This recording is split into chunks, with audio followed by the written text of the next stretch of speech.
Hello again, Chris Lee and Jay Greeson of Southeastern 16 here to preview Vanderbilt for the 2025 football season. Jay, one of the best storylines in college football last year was Diego Pavia and Vanderbilt going to a bowl, upsetting Alabama. Didn't think we were going to get a Diego Pavia part 2, but here we are after a judge's ruling last fall. I think this is a fun team again this year. I think the surrounding cast is better. And I'm really interested to see what Vanderbilt can do with a follow-up try here. Are you saying this is Diego Pavia part 2? Isn't this Pavia part like 14? But this is the Nashville edition part 2, okay? Stay with me here. This guy's been in more game film. He's been in more videotapes than Jason or Mike Myers, for God's sakes. Yeah, and if you're Auburn, you're kind of looking at him like a horror film, right? Well, my biggest question, if you're Auburn, why the hell did Hugh Freeze not go get him? Yeah. I've always wondered if Hugh Freeze was the coach that tried. You know, he said there was a team that offered me X million amount of dollars. I mean, who knows if that's true or not, but that would be the one that would make sense. We will see a rematch of Diego Pavia and Auburn later in the season. But first, let's talk about the team. Obviously, Pavia is the thing that makes this team go. Is made Vanderbilt football more interesting than it's been in decades. But the thing with Diego Pavia last year, Jay, midseason on, he said at media day, hey, look, Deion Walker fell on me, and I wasn't the same guy the rest of the year, which would be the case of any of us if Deion Walker fell on us. So they kind of limped to the finish line. He got healthy for the bowl game and was tremendous against Georgia Tech in the bowl. Vanderbilt made offseason priority number 1 to protect Diego Pavia. They got old, experienced offensive linemen in the portal. It's a line that looks in terms of size like other SEC teams, I think, which has not always been the case. And so that'll be the thing is now you protect your guy. He had the 3rd most carries in the league last year. You don't want to repeat that. Now, I have some questions about the surrounding cast at running back and receiver. Now, you got an All-American tight end in Eli Stowers, who's going to take a lot of pressure off him and be a nightmare.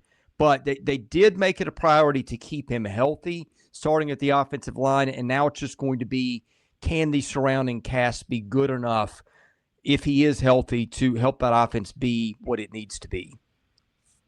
Well, there are a few interesting storylines. I mean, and this is not even talking about the tuxedo Diego Pavia, although I'm surprised I didn't read somebody clever like you write that was his Tennessee tuxedo that he wore at SEC Media Days.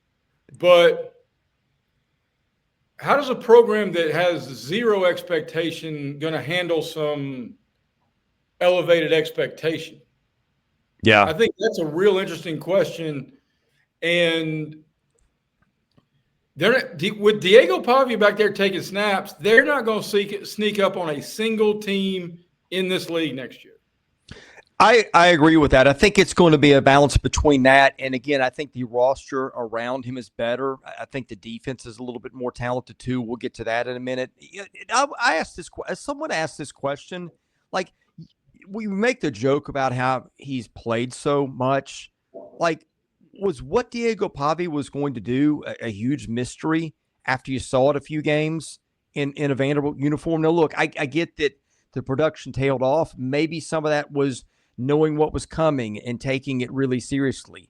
Maybe some of that was health. Certainly some of it was health. I don't know how you balance those two factors and how the offense tailed off, but it is going to be interesting to see. I think with him, though, Jay, that the thing that sort of mitigates it a little bit, he's almost more like a point guard than he is a quarterback. Like just the flips on the option or passes to the sideline, right before he crosses the line of scrimmage. He has this improvisational ability like he's got 14 eyes. And I think that's the thing that you can't defend because his decision-making in the moment is so good and about as elite as I've seen. I think I don't know if it's decision-making as much as if it's his improvisation. And I think there's a difference there because you got guys who can stand in the pocket and make that 3rd and 4th read. This guy ball fakes, runs around. I mean, there's some of that, but once the league had and the health concerns and all of that is completely fair. But in the last 5 games, they went 1-4, and he didn't complete more than 56% of his passes in any of them. Yeah.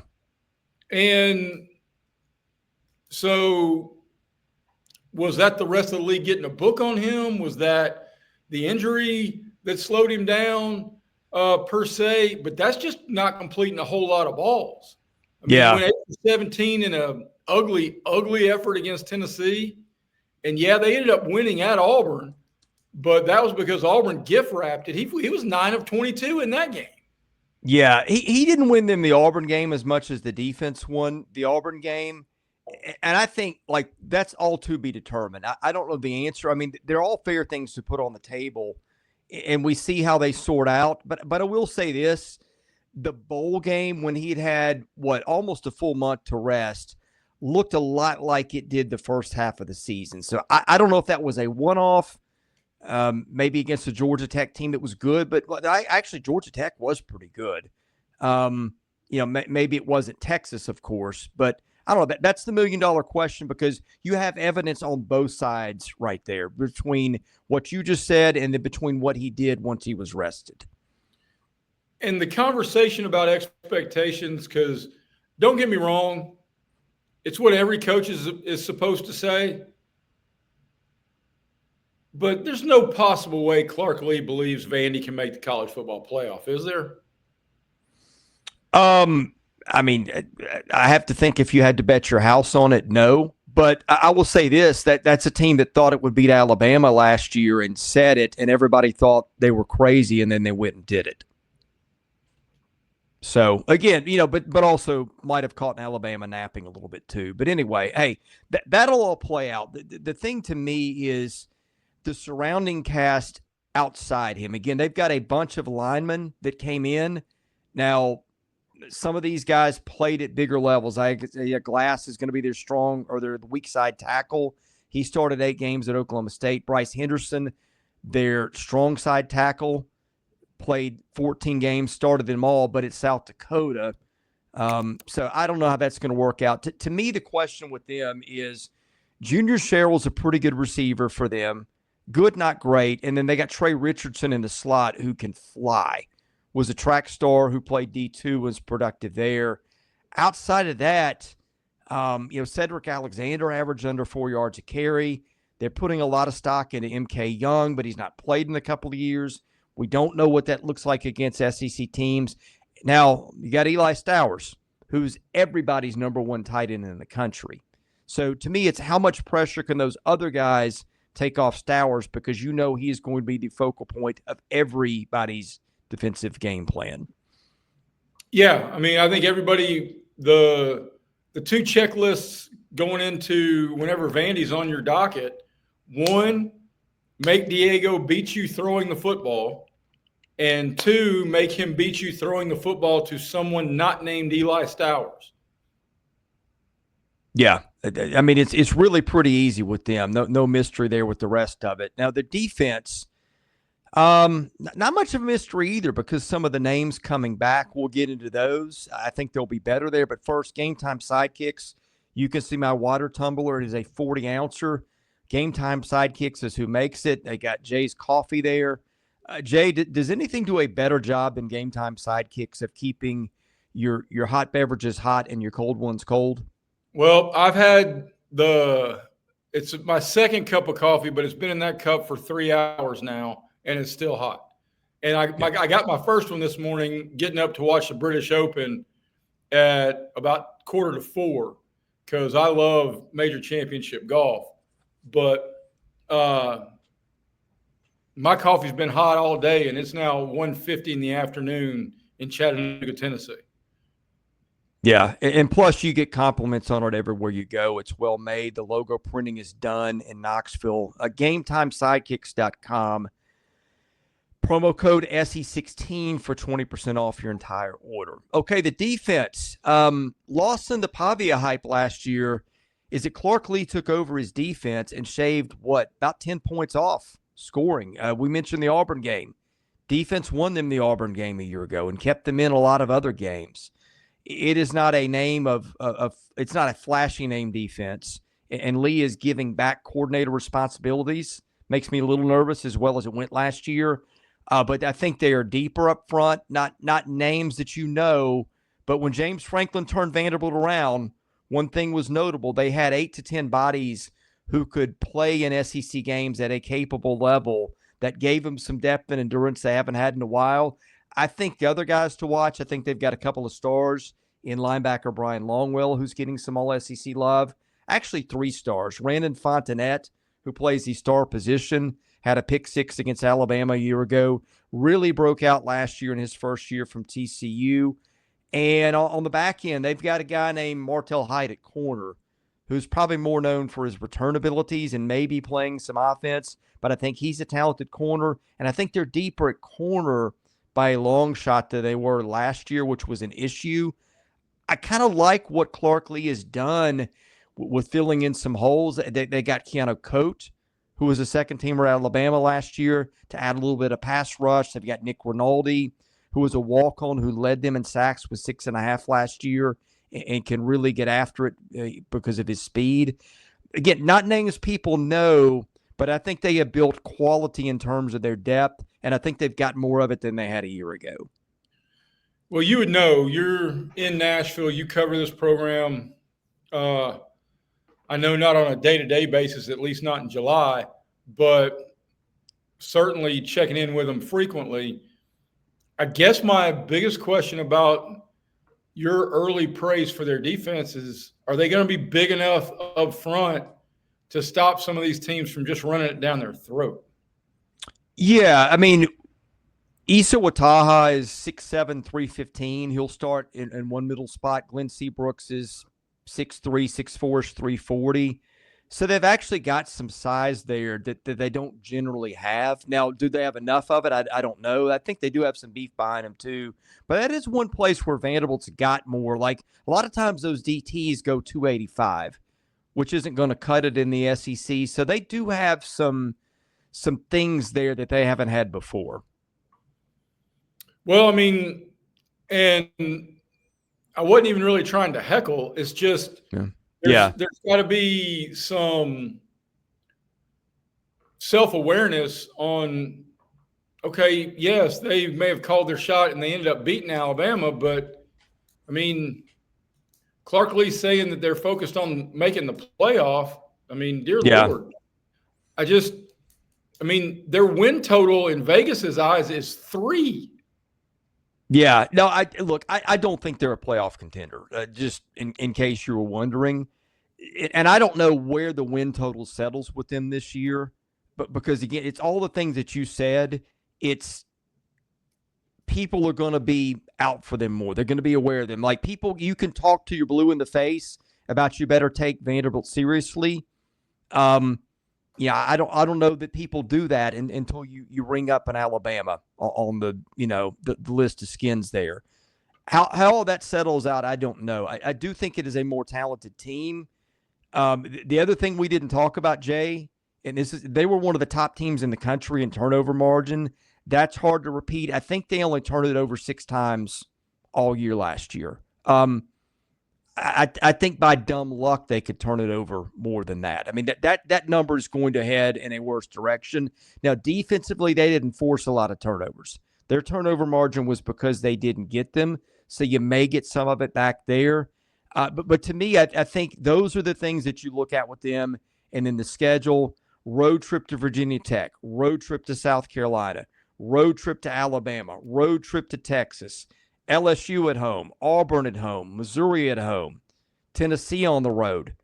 Look, you get Charleston Southern is your bingo card free spot in the opener, and you could say Georgia State in week 4, although Vanderbilt messed around and found out about that one last year, lost that game.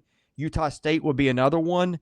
That is why the Vegas win total is so pessimistic, because, my goodness, They are taking on some teams this year. Yeah, it is a bona fide gauntlet. There is no two ways about it. And a couple of them, the Alabama and Auburn games are gotta have for Kalen DeBoer and Hugh Freeze. That's no ifs, ands, or buts. Yeah. I think the question to me is, can they get bowl eligible again? That's the more realistic conversation. It's hard to name 6 wins on the schedule. Yeah. I mean, they're going to be outright favored. Charleston Southern, Georgia State, Utah State, by about 20 points or more in all those. So that helps you get a start there. They're going to be favored by a point or two over Kentucky if you set the line today. I think that's going to be more than that. But by the time they get there, although look, we're doing this in July. That's late November. Tennessee, that they've got a sneaky shot in a rivalry game there, maybe. Missouri at home might be another one, although I think Missouri's pretty good. But, hey, if we were having this discussion a year ago and you said Vanderbilt wins 7 games, I'd have said you're nuts. I don't see a path to 6. And so that's the thing with them is, just because of the weird way of how they're constructed and shortening games, they may sneak up on somebody that we think is impossible again. Who knows? Distinctly possible to go back to where we started. Yeah. Tennessee Tuxedo gives them a chance. If it's a 1-possession game late, he's going to scare every SEC fan base that lines up in the other side. Yeah. The intangible part about them, I think, is that part is about as good as anybody's, and a lot of that's related to him. But, I mean, look, hey, playoff talk, it's fun. I mean, a college football playoff with Vanderbilt in it would be, boy, that would be entertaining. But on the other side, the schedule kind of puts a little damper on that. I think they can probably get back to 6 again. I'm not going to tell you the 6 are. I've just seen this quarterback and this staff do it once. I think they can get there again. Getting to 7 before a bowl game, though, is where it gets very and frankly, even getting to 6 before a bowl game is a challenge. I think I trust him to do it. 7 feels like a big ask with some of the teams on the schedule. Well, that means if you get to 6, that means you win at Lane Stadium in Blacksburg. And that means you handle Kentucky, which is 5. And that means you put some coach who, as of this morning, has what they have convinced themselves to be some form of playoff consideration, and you've either put them on the hot seat or you've ended their tenure. Yeah. Only exceptions there might be Tennessee and Missouri, but if Alabama loses another one to Vanderbilt, if Auburn does for sure, it could get dicey for a coach for losing to Vanderbilt. Hey, Jay, I think this is a pretty good bowl team. I think for Vanderbilt, you would like to see a better schedule that could get it back to a bowl with a little bit more margin. But that's the schedule they've got to play. But, hey, one thing about them last year, pretty much no matter who they played, they were in the game until late. So I think if you're just going, hey, I'm going to pick a game to watch on a Saturday that could be interesting, but most Saturdays they're going to be that team. You got him. Yeah. You got him. If you got him healthy, you've always got a shot to make it interesting. All right, that's all of our preview of Vanderbilt. If you liked it, please leave us a like. Please subscribe. Those 2 things help our channel a lot. Leave a nice comment. That helps too. And patronize our sponsors. We forgot one, Rockform. If you're sick like me of going through cell phone cases twice a year at Amazon and screen protectors, go to Rockform, ROKFORM.com. Get your gear there. They've also got speakers for golf that you can magnetically attach to your golf cart and listen through your Bluetooth and a lot of other stuff. They make really nice things. Help out those who help us here at the channel. He's Jay Greeson. I'm Chris Lee. Thank you for watching our preview here at Southeastern 16. God bless you. We'll see you again soon with our wall-to-wall coverage of football, baseball, and basketball at the SEC at our channel.